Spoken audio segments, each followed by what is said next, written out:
Andrew Schneider, and I'm president of Logan Square Preservation. It's really a pleasure to see so many of you here tonight from the neighborhood. We are the hosts of this event. We are a local neighborhood group. We've been here for about 4 decades. If you wonder what Logan Square Preservation does other than organize forums like this one, we advocated for the landmark district that protects so many buildings here in our neighborhood. We did things, little things like, we're going to plant about $25,000 worth of trees this year. We managed to convince the city to replace a whole bunch of concrete with grass just out in front of this church. And we do things like produce this book. So if you're interested in finding volunteer opportunities, getting to know your neighbors, helping out around the neighborhood, we're the people to see. You can join Logan Square Preservation for a mere $20 a year. You can do that downstairs. You can buy our book down there too. I also want to give a little plug here to our host this evening, which is the Minnekirken. It's the Norwegian Lutheran Church. They've been here for more than a century now, stewards of this building. They're the only church in the neighborhood that actually opted into landmark district, so this is a protected building. And they've been a marvelous host to us. They're a great host this evening, and they've hosted, this is their second community meeting in 6 months. So, they're here keeping the church open, heating it, turning the lights on. If you can see through to helping them with a donation on the way out the door, I'm sure they would appreciate it. That said, I'm going to hand it over to A.D. Quigg, who's our moderator for this evening. She's a reporter with the Daily Line. Hello, everyone. Thank you all for coming. My name's A.D. Quigg. I'm a reporter with the Daily Line. We're a morning political newsletter and website. We cover Chicago politics and government. You might remember us from the last election when we were Aldertrack. It is my absolute pleasure to be here, see so many engaged residents who want to hear about these candidates' visions for this neighborhood. Everyone here, thank you so much for coming. Round of applause for yourselves, for showing up. Tonight's forum is sponsored by the Logan Square Preservation with the help of the Minnekirken Norwegian Church. Thank you to CAN TV for filming tonight, and the generous volunteers from Logan Square Preservation for organizing. Let's have a quick round for everyone who put this together.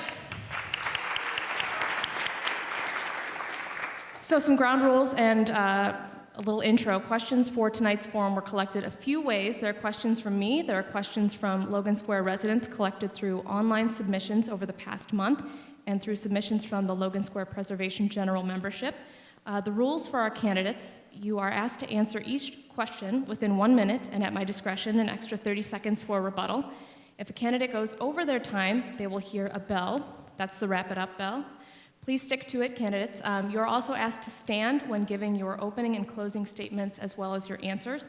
We have 1 microphone, so please be courteous in giving it up when your time is through. And for you, audience, again, thank you so much for being here. Please be respectful of the candidates and others in the audience who are here to listen and learn. So with that, I invite Alderman Scott Wax back up here first, uncontested alderman of the 32nd Ward.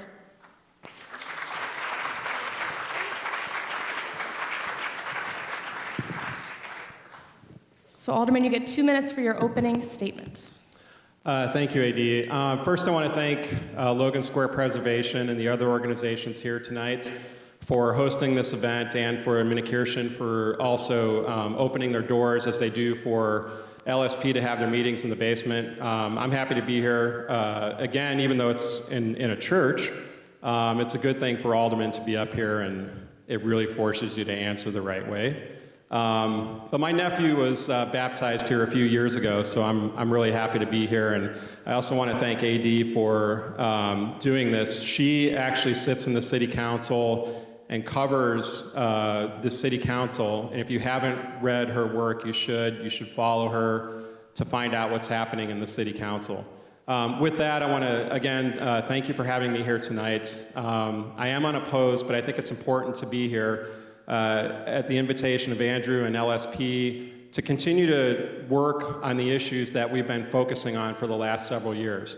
Logan Square Preservation and I have been always in constant contact. Andrew can attest that. I think he calls our office about twice a day.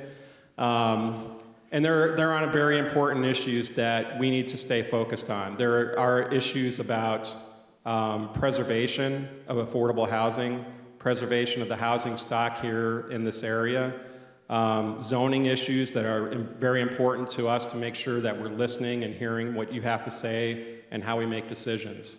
So LSP has been an important partner with us in this effort to maintain as much of Logan Square as we can, while realizing that there are changes happening not only here but throughout the ward and throughout the city. I do work closely with our neighboring aldermen that are going to speak tonight. I think you're going to hear some different policies about how we approach things. For me, I try to split my time evenly between citywide issues and ward issues. I try to stay focused and be out on the street with Andrew and members of LSP, with the residents, with the businesses, but also make sure that we're focusing on the issues that all of you know are taking place throughout the city right now. The biggest one is the federal charges against Alderman Ed Burke. That is going to be a sea change in the way that the council operates for the next several years. I hope to continue to be part of that change. We have pushed for reforms in the city council for the whole time that I've been an alderman, going on 12 years. I want to see aldermen who are going to commit to those changes like I have, not be afraid of people like Mayor Rahm Emanuel or Ed Burke, and make sure that you stand up for what is right for the citizens, the taxpayers, our schools, our residents, our businesses. So I look forward to serving you for 4 more years, and we'll take questions as they come up. Thank you.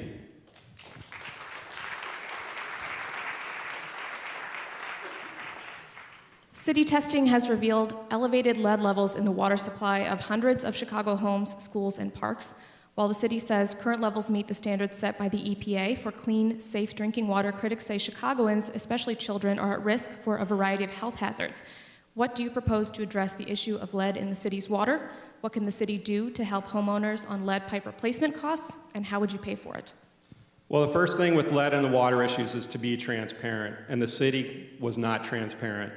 We knew that people were suffering with problems of high lead in water, not just in paint where children were exposed to high levels, but we saw it happening in our schools, and CPS had to shut down water fountains. They shut down our park water fountains for the last couple years. First, they let them run for 24/7, where we wasted a lot of water. This past summer, they shut them down completely. But we knew that we were having problems in homes. What we didn't know was that the water department, or the water management team through the mayor's office, was hiding the results of testing, in particular to homes that were tested after they had a water meter installed. It took us a lot of forceful effort to make sure that we exposed that. The media had worked very diligently. Michael Hawthorne and others in the Tribune worked to expose that. But I think what we need to do is find out exactly how many homes are affected. We think it's close to 300,000 potentially affected. We need to find out what the exact cost of that fix is to fix the pipe that goes from the main into the home. We think it's an average of $3,000 to $7,000 each. And then we need to find a funding source, either through the water department fund, which is committed to changing a lot of the water system right now, or through a new fund, probably an enterprise fund, that would help pay for a partial cost or full cost of changing out these pipes so that people have clean water running to their homes. But we also need to stay focused on making sure the Park District gets new pipes to those fountains, and that children in every one of our schools are safe from the harmful lead that's in our water.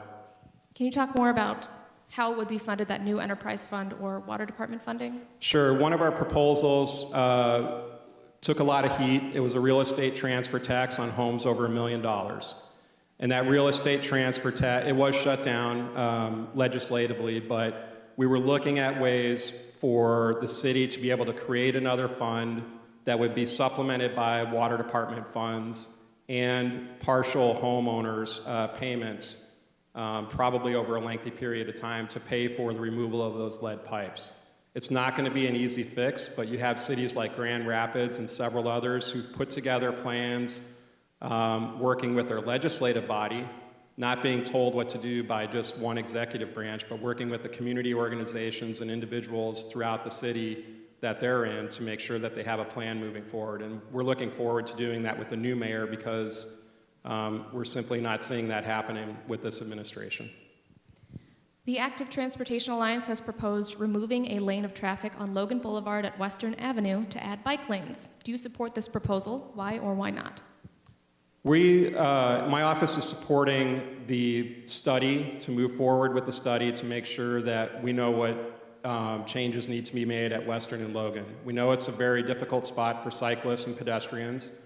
One of the first things I did when redistricting switched us over and we picked up Logan Square was to talk to CDOT, Department of Transportation, and say, look, I drive through there, it's not my ward, we walk over there, we know it's a problem area, what can we do to fix that? I'm happy that Active Trans has taken the lead on that, but I think LSP has also been at the table, LSNA and other organizations that have come together and said, look, CDOT, we need to look at Vision Zero planning for that intersection and intersections throughout the city. So one of the things that we're committing our menu funds to, the $1.3 million that we get, is making sure that the Vision Zero plans that we approve through CDOT with the help of groups like Active Trans and LSP move forward. So in the upcoming budget, we're probably looking at $300,000 to $400,000 to do improvements on a lot of the intersections, the crosswalks, especially near schools and difficult intersections that haven't been fixed in many years. There are proposals to build a large residential development on a plot of land owned by the CTA at 2525 North Kedzie, just up the street. Some reports say this would be a 150-unit building, a mix of studios, 1-bedroom, and 2-bedroom units. Do you support this development? Okay, so the Kedzie proposal that the CTA put forward was done without community input, wasn't done with the input of our office. One of the rules that I've had in place for the last decade plus is that when we get a development proposal, it goes to the neighborhood organizations in the area. That's the first thing we did with the CTA proposal. Even though we had already basically told them that's not an acceptable plan, we gave it to LSP, we gave it to LSNA and said, just so you guys know what's happening, this is what they proposed. We don't support it. What we want to see is an open process, as we've always done with LSP and LSNA, to say, here is what is appropriate for that site. What I feel is appropriate for that site and what the message has been sent to the CTA is that we want to see family-size units there. We want to see less density. And we don't want to make this a rush to start filling in empty spaces with as much density as possible. The CTA, their bottom line is essentially, we want to make money off of the properties that we own, and that's not what the neighborhood wants.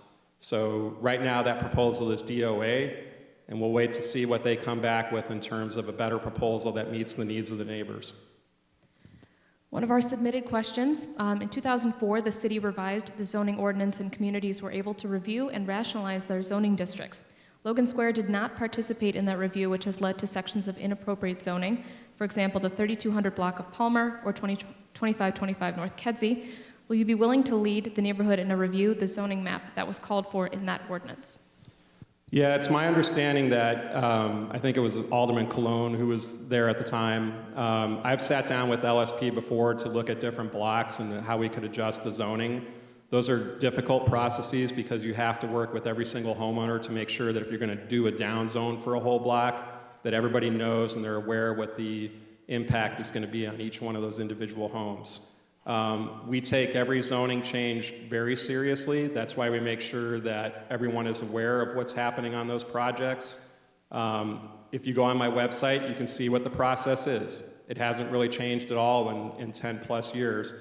Those issues of changing the zoning, whether it's down zone or up zone, would follow that same process that we've had in place because it works. Of all the neighborhood organizations that we've worked with over the last several years, there might be one that kind of stands out that hasn't really agreed to that, but everybody else has basically said this fundamental process works. I think LSP, LSNA would be helpful in determining which blocks those might be. But we have looked at, for instance, the CTA site to see what the appropriate underlying zoning is, and it doesn't, what the CTA proposal was doesn't meet that, I think, that level. So the 3200 block of Palmer, that's another issue that's kind of cropped up recently. We work, again, as closely as we can with LSP to make sure that we're getting the right project. If you know about the Boys and Girls Club, that one has gone back and forth with the Boys and Girls Club. There was another organization that said, we really need to get the best bottom line, the best dollar out of this project, and therefore we want more density. This is what we want out of the project. But we've gone back and forth with LSP. We've gone back and forth with some of the neighbors to make sure that we get the best possible project out of that, saving the building, making sure that there's no tear down of that building, as we saw with the building next to it. So even though it takes a long time, we're trying to make sure that the best possible outcome happens for the neighbors. What, if any, regulations should the city further pursue on ride-sharing companies like Uber and Lyft, or on taxi companies? A couple of years ago, when Uber and Lyft came into town, they pretty much had a blank slate to work with. The mayor's office, and his brother is a major shareholder in Uber, did not want any regulations over rideshare. The Progressive Caucus at the time was looking at this saying, look, we want some fundamental rules in place that the taxi industry already adheres to. Number one, background checks, federal background checks. Uber and Lyft did not have to follow those rules. We also wanted to look at ways to make sure that safety was the first issue. Do Uber and Lyft drivers, which some of you might be, know all the rules of the road and the safety issues that come with being a livery driver or a private transportation driver? And that's questionable some days. The taxi industry, on the other hand, has over many decades had increasing regulations over it, which came from consumers. Consumers wanted the regulations along with government. If we grant rideshare companies in the new gig economy unfettered access to transportation or private transportation without any rules and regulations, we run into trouble, especially if it's a government-granted monopoly. So we just want to make sure that safety is the key concern here and that we're providing the right types of rules and regulations while letting that industry thrive in Chicago. What rules and regulations would you like to see on the potential electric scooter industry?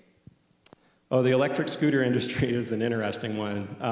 If you've seen what happens in some other cities, I've been to a couple other cities where electric scooters are essentially thrown on the side of the road. Same thing with the bicycles. We have a good system set up with Divvy where we actually have the racks, but in other cities, you know, you'll see bikes just scattered down the road. You'll see scooters scattered down the road. I think one of the important things we're going to have to do is look at the rules and regulations in those other cities for groups like Lime that are coming into Chicago and just say, look, there are some basic rules that you're going to have to follow. If it means going to a certain area, not dumping them, making sure that you're not staying on top of these scooters and where they're left behind, that's going to be an important thing. You know, we don't want to subsidize companies like that and have bikes or scooters ending up in the lake or somewhere else. Some of your colleagues on City Council's Progressive Caucus would like to see you made the chair of the Finance Committee. In light of the attempted extortion charges brought against Alderman Ed Burke, how would you run the committee differently? Openly and transparently. I'll continue. Do I get a whole minute or an hour on that? We'll give you a solid minute. Okay, I could take an hour on that one. It's interesting to look at the way basic functions of government work in this city. It's unlike any other city in the United States. When I travel around the U.S. and I talk to other elected officials, I use the parking meter deal as what not to do for government. And that parking meter deal, as you all know, CPM has already made their money back on the $1.15 million that when the deal was cut in 2008. In 10 years, they made their money back. They now have another 65 years of that deal, which is cream for them, just pure cash profit, for 65 years. What that says about how we run things is we do it very poorly. And that deal was done through the mayor's office, Mayor Daley, but it was done through the Finance Committee. And I remember sitting there for 4 hours waiting for my turn to speak. And over the weekend, when we had just that weekend to look at the deal, and the deal was this thick, we scoured that deal and said, it's bad for public policy, it's bad for planning, and it's just a bad financial deal. and nobody would listen in that committee. Now, nobody was left in the committee after 4 hours, just me and maybe Ed Burke. And Ed didn't really want to hear from me. But those are the kind of deals that have to stop in this committee. When we look at the different ways that he has gone about running that committee, where he's taken a Rule 14 464 times over a 10-year period, that has got to stop. So basically, the Progressive Caucus has said, here's a new set of rules that we want to implement. We want the IG to have oversight over every single committee. The IG, the Inspector General, has it in all these other cities except Chicago. The IG does not have subpoena power over the mayor's office. The Inspector General had to go to the Supreme Court a few years ago and fight to try to get subpoena power to look into the mayor's office and all these deals that are going on, like the meter deal. And he was stopped by the mayor. So what I would do as a finance chair, if 50 aldermen said, hey, this is the right way to go for once in their life, then what we would see is a sea change in the way we handle things. Make sure that we have real public discussions, we have real experts showing up, you don't have a chairman who's shaking people down, and you don't have a committee that is as non-transparent as the mayor's office. That is what will change Chicago. That is what will save you money through the stopping the mismanagement, stopping the corruption that has plagued this city for decades. And your tax bills are going up as a business owner, as a resident, because of the lack of openness and transparency in our government. That has got to stop. And the only way to do that is to make sure you get people to the ballot box, get the people out who are blocking the reforms that we've been putting together for many years and trying to push through. That's the only way it's going to stop, is if you vote for the people who are committed to saying the way he used to do business is done. That's what will change the city. There's 3 whole minutes. Sorry I went over there. One of the biggest issues facing City Council towards the end of this term and next year is hundreds of millions in pension payments. How should the city pay for those? The question is about pension payments and how we're going to pay for them.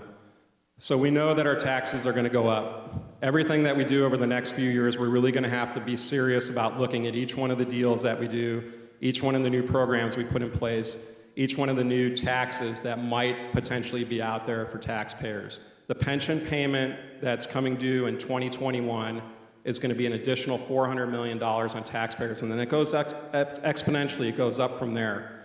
The first thing I think we have to do is get a graduated income tax at the state level. That is the only way, with a constitutional change, I understand that, but you now have you have a governor, a person who will actually get something done to make sure that we're changing that system. We have to stop the reliance on real estate taxes to pay for everything. It's going to require probably another look at some other type of either transfer tax or enterprise fund that we can set up to put money into those pensions that we are obligated to pay. We are obligated to pay for those workers' pensions. They've already gone to the Supreme Court. They've tried to fight that battle in the mayor's office. The mayor lost. We know it. The bill is coming due.